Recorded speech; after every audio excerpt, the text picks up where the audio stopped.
Hey buddy, watch this. Hello, RegisKillbin is the name, and Hearthstone is the game, and these are the 10 best cards rotating out with the Year of the Mammoth standard format rotation. In other words, these are the 10 best cards from Blackrock Mountain, the Grand Tournament, and the League of Explorers expansion/adventures.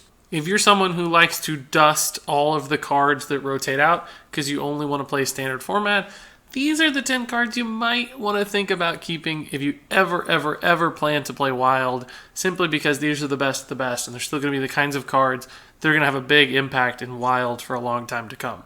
So without any further delay, let's go ahead and jump into the list.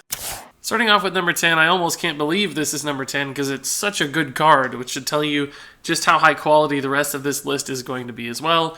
This is the Mage Minion Flamewaker, and this guy has more or less single-handedly enabled the Tempo Mage archetype since he arrived on the scenes. He's just so good at influencing a board with a plethora of pings. Essentially, he can just fire off 2, 4, 6, 8 damage in a single turn, often clearing your opponent's side of the board of small minions, or sometimes just piling on that face damage that allows you to get the kill with things like fireballs and frostbolts in hand. Flamewaker, very efficient minion that's great for the class, and it's going to be sorely missed in Mage. Moving on to the number 9 spot is another 3-mana 2/4 from Blackrock Mountain, but this time it's Warlock's Imp Gang Boss. This card is just so flexible. It's fantastic in early game board-based Warlock decks like Zoo because it's a nice little minion on its own and it has the potential to summon so many more minions. Creates lots of friction for your opponents in those situations because it's hard to deal with without giving you additional value. So sometimes this card is a 2/4, but it summons 2 to 3 1/1 imps, or maybe even 4 1/1 imps, and you get just ridiculous value off of it. But it's also good in late game Warlock decks like Reno Lock, because it's just a nice early game minion for all the same reasons, but it allows you to keep up against aggressive boards, make efficient trades, produce minions to make even more trades into smaller minions. So this card's flexibility and just raw strength from a stat output standpoint has made it a staple of the class, and I'm going to be sad to see it go. Up next at the number 8 spot is Blackwing Corruptor. Dragon decks are really only possible because of all the dragons we've seen in the Blackrock Mountain expansion. And this is not actually a dragon, but of course this is the number 1 dragon synergy card. It's just so good at swinging a board because you both get to address something of your opponent's while developing a reasonably sized minion of your own.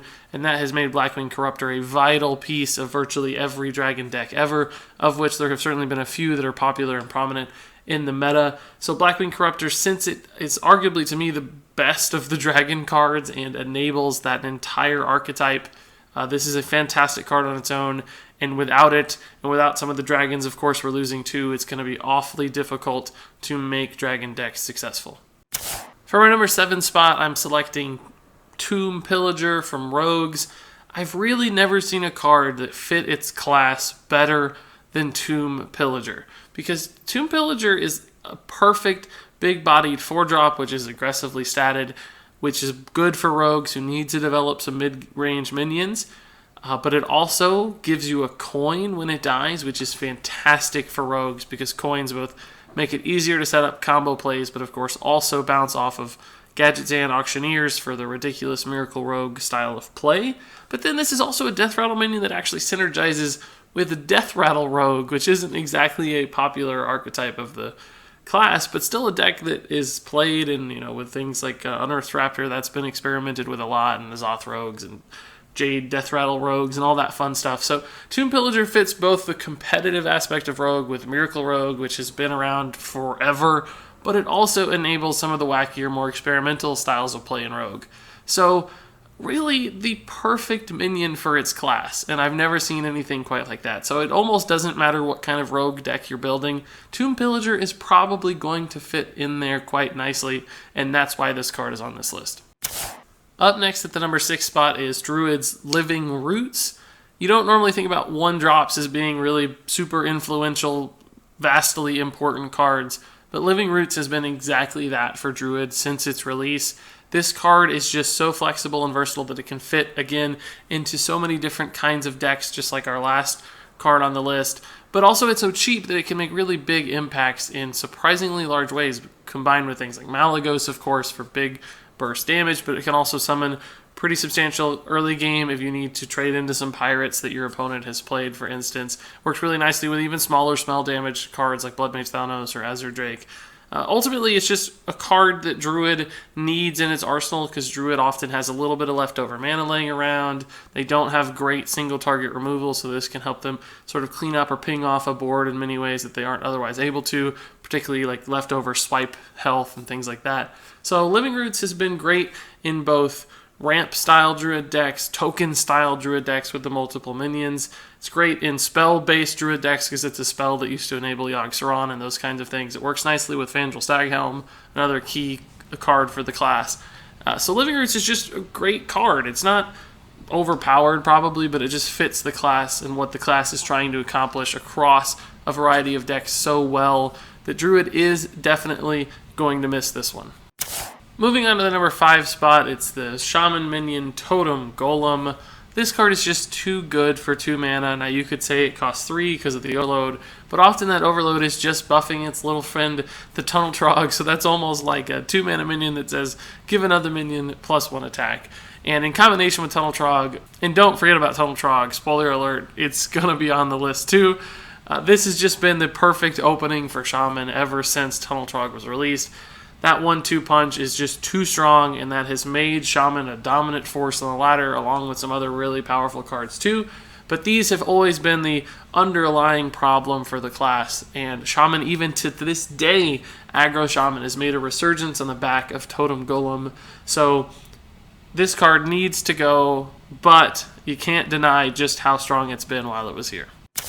Up next at the number 4 spot is Emperor Thaurissan. When this card was first revealed, people were going crazy over how powerful it seemed to be, and they probably weren't really that wrong. Emperor Thaurissan has been a fantastic card throughout the course of its standard format life.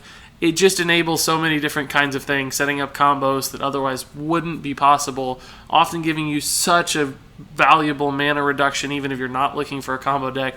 This is the kind of card that could be slotted into basically any control deck that just wanted to be able to accelerate their minions a little bit faster and do more things in a single turn. So great 6-drop, fantastically designed legendary, has been a cool addition to the game.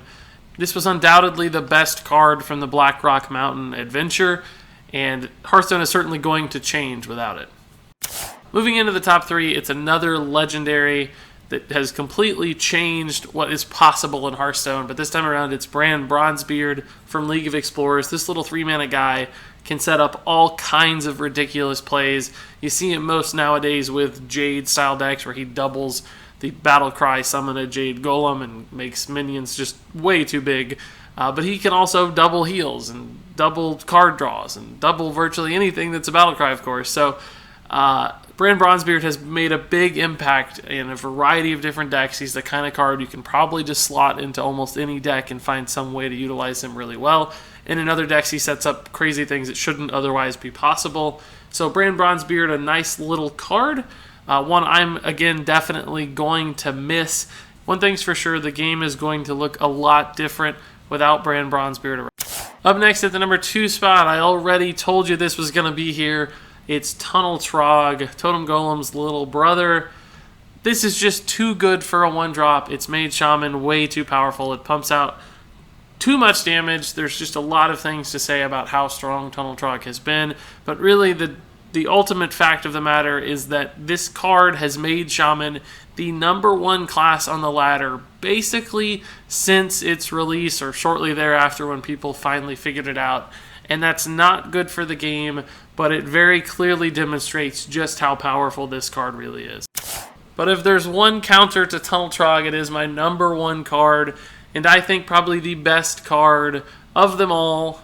This is Reno Jackson, the 6-mana 4/6, of course, with the happiest battle cry in the world: restore your hero to full health, denying all that Tunnel Trog damage.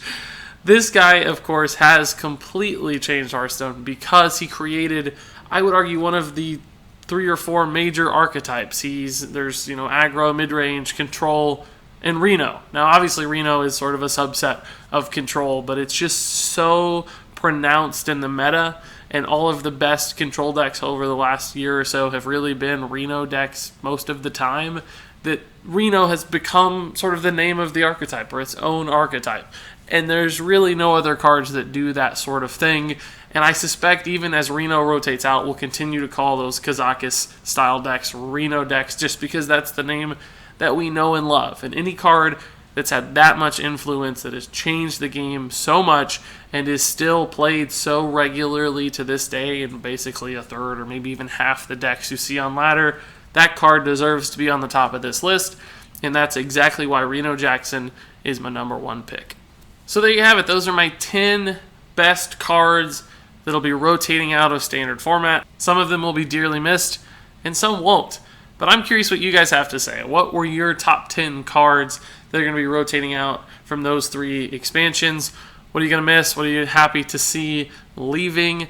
I want to hear what you have to say, so leave your thoughts in the comments below. But until then, thank you so much for watching, and until next time, game on.